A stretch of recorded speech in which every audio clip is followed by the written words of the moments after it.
랜선 교회에 오신 것을 환영합니다. 안녕하세요. 슬기로운 신앙생활, 매일 하나님과 친밀한 교제를 나누는 묵상, 메밀묵 한정민 목사입니다. 최근 한 어플을 통해 새우튀김을 주문한 소비자로부터 환불 요구와 리뷰 테러를 받은 한 음식점 점주가 뇌출혈로 쓰러져 목숨을 잃는 안타까운 사고가 발생했습니다. 코로나 시대가 시작되면서 배달이 부쩍 많이 늘었습니다. 그러다 보니 어플에 리뷰나 별점 평가 등을 빌미로 무리한 요구를 하는 고객들의 행태가 많이 늘었다고 합니다. 자영업자들 사이에서는 리뷰 거지 또는 리뷰 빌런이라는 말까지 생겼다고 합니다. 음식을 잘 만들어서 소비자에게 전달해야 하는 것은 음식점주가 당연히 해야 할 일이지만, 이런 리뷰나 별점 평가 등을 빌미로 자신이 대가를 지불하는 것 이외에 더 많은 것을 요구하는 것은 사실 너무나도 어처구니 없는 일입니다. 하나님께서는 우리에게 공의를 요구하십니다. 저울의 눈금을 속이지 않는 것은 판매자에게만 해당되는 것이 아닙니다. 소비자 역시 자신이 소비한 것에 대해서 정직해야만 합니다. 이것이 하나님 앞에서 이 세상을 살아가는 그리스도인으로서 부끄럽지 않은 삶의 모습일 것입니다. 메밀묵을 통해 하나님의 말씀을 읽고 이 세상 속에서 하나님의 정의를 실현하며 살아가는 복된 그리스도인들이 되시기를 주님의 이름으로 축원합니다. 우리는 지난 시간 레위기 21장을 읽었습니다. 하나님께서 제사장이 지켜야 할 규례에 대해서 말씀하셨던 것을 기억합니다. 오늘은 레위기 22장을 읽겠습니다. 하나님께서 성물을 먹는 규례와 하나님께서 기쁘게 받으시는 제물에 대해서 말씀하셨습니다. 그럼 성경을 읽겠습니다.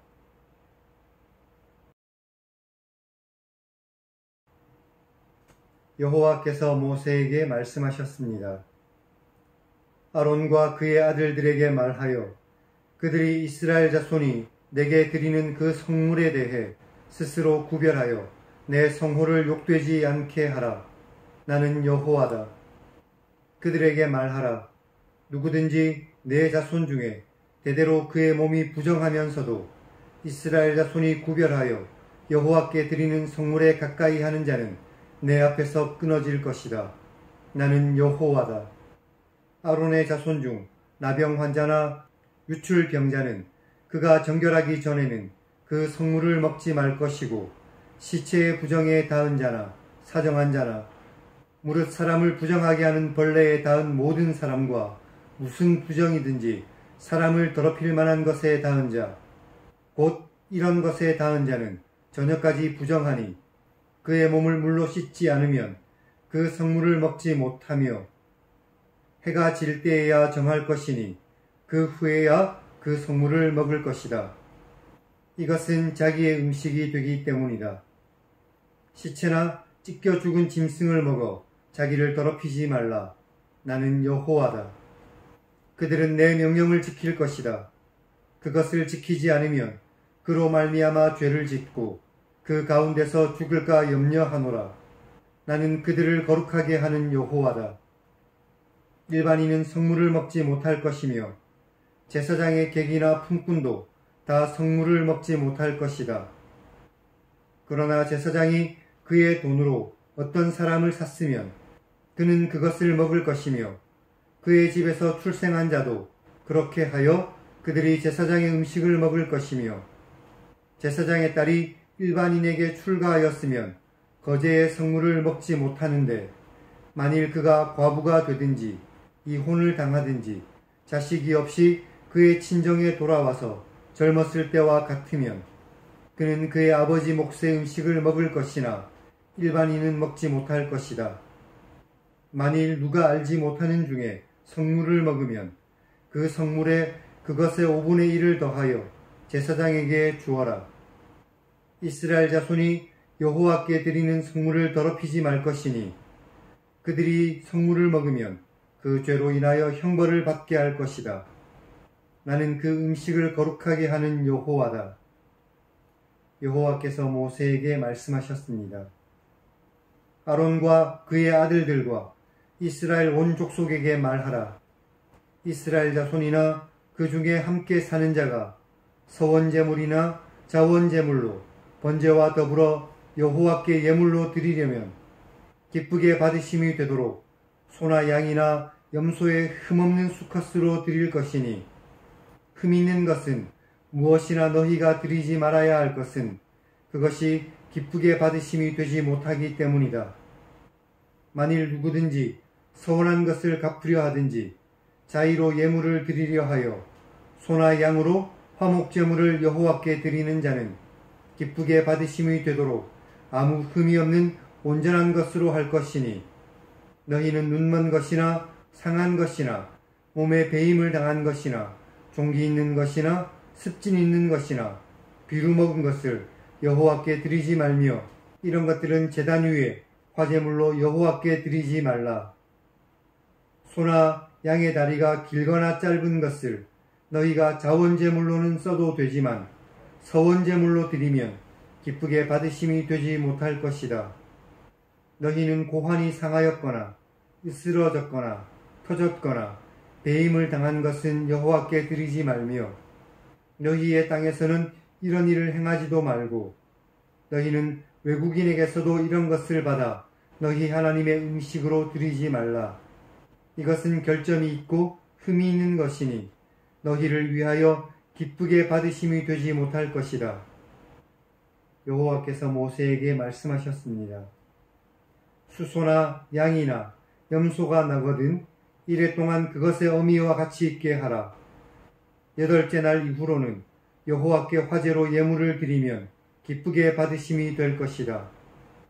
암소나 암양을 막론하고 어미와 새끼를 같은 날에 잡지 말라. 너희가 여호와께 감사 제물을 드리려면 너희가 기쁘게 받으심이 되도록 드릴 것이며, 그 제물은 그날에 먹고 이튿날까지 두지 말라. 나는 여호와다. 너희는 내 계명을 지키며 행하라. 나는 여호와다.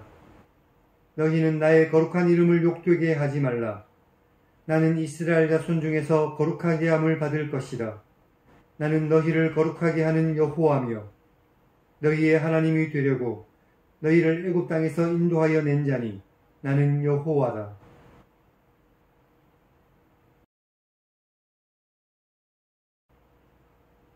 오늘은 여기까지 읽었습니다.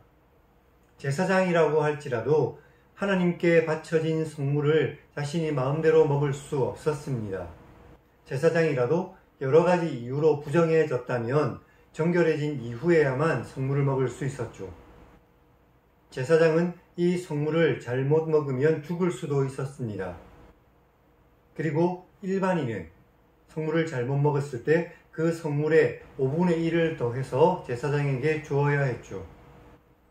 정결법은 제사장들이나 일반인들에게 동일했지만 형벌의 경우 제사장들에게 훨씬 무거웠습니다. 이것은 제사장들이 큰 책임을 가지고 있었기 때문이죠. 오늘날도 교회의 지도자들이 가진 책임이 훨씬 더 무겁고, 그래서 하나님 앞에서 받을 판단도 훨씬 많다는 것을 반드시 기억해야만 할 것입니다. 하나님께 화목제물을 바치는데 흠이 있는 것을 바친다는 것은 사실 말이 되지 않습니다. 그럼에도 하나님께서는 흠이 있는 것을 바치지 말라고 굳이 말씀하셨습니다. 그런데 성경을 읽다 보면 이스라엘 백성들은 실제로 하나님께 이렇게 흠이 있는 것을 바쳤습니다. 우리가 하나님께 가장 좋은 것을 드리지 않고 가장 나쁜 것을 골라 드린다면 하나님께서 우리에게 주실 복도 역시 그러하지 않겠습니까?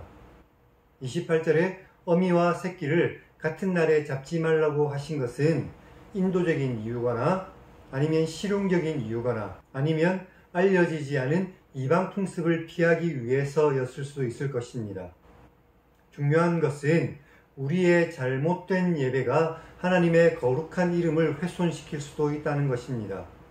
우리가 하나님께 예배할 때 거룩하신 하나님의 이름이 조금이라도 훼손되지 않도록 우리가 우리 스스로를 먼저 살펴서 하나님께 나아가야만 할 것입니다. 그럼 하나님 1인칭 시점의 성경 읽기를 시청하시기 바랍니다. 오늘 말씀을 통해 우리는 거룩하신 하나님을 만날 수 있습니다.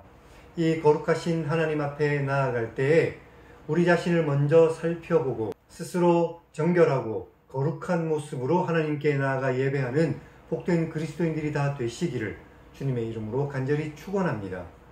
그럼 다음 시간에 뵙겠습니다.